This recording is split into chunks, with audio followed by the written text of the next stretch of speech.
"Why, God," he muttered under his breath, as he often did. "Why did you make me like this?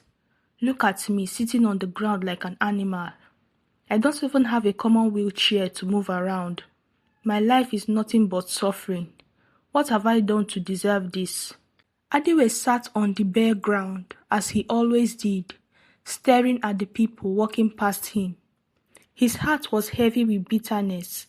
Every day he watched as men and women moved about freely, their legs carrying them effortlessly.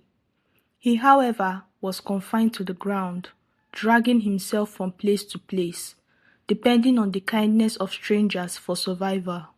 "Why, God," he muttered under his breath, as he often did. "Why did you make me like this? Look at me, sitting on the ground like an animal. I don't even have a common wheelchair to move around.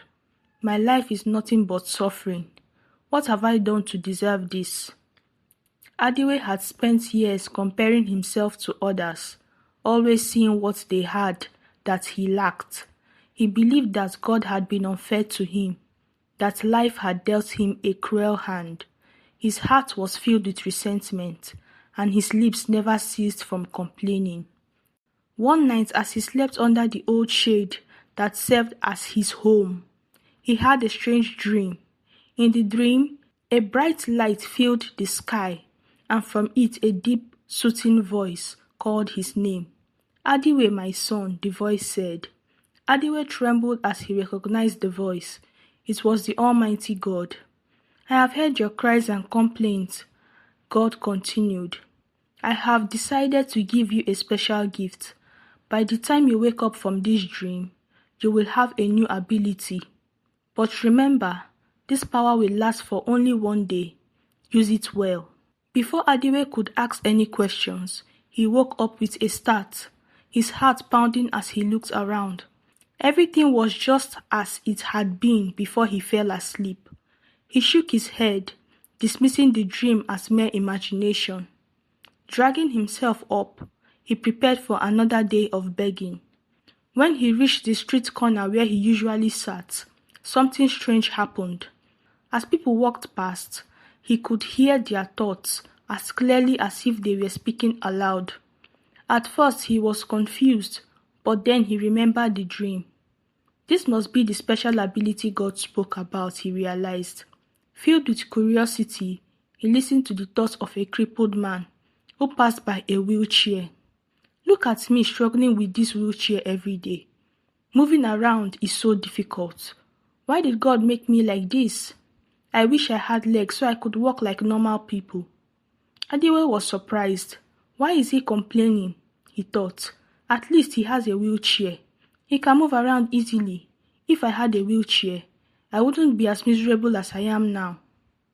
A few moments later, a man with a bad leg limped past. Adiwe focused on his thoughts. "I hate this limp.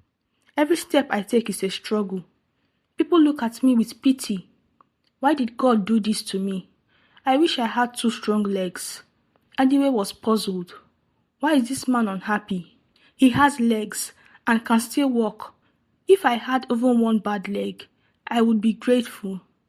Then a man with 2 strong legs walked past. Adiwe listened to his thoughts. This heat is unbearable. I can't believe I'm walking under this scorching sun, while my mates are driving big cars. Why is life so unfair? When will God bless me too? Adiwe shook his head in disbelief. This man has 2 good legs, yet he is still complaining. He should be thankful that he can walk. Not long after, a man in an old small car drove past. Adiwe turned his attention to his thoughts. I feel so ashamed driving this car. My friends all have better cars, and I'm still stuck with this one. I can't even take this car to important places. Why is God so unkind to me? Adiwe frowned. This man has a car. He doesn't have to work or struggle, yet he's unhappy. Then a luxurious car sped past. The driver was a wealthy businessman, well-dressed and looking important. Adiwe was eager to hear his thoughts, expecting gratitude, but what he heard shocked him. I can't believe I lost that big contract. I worked so hard for it. Now all my plans are ruined. I feel like a failure. Why does God always let bad things happen to me? Adiwe was stunned. This man has money, a big car, and a successful business, yet he still feels like God has forsaken him.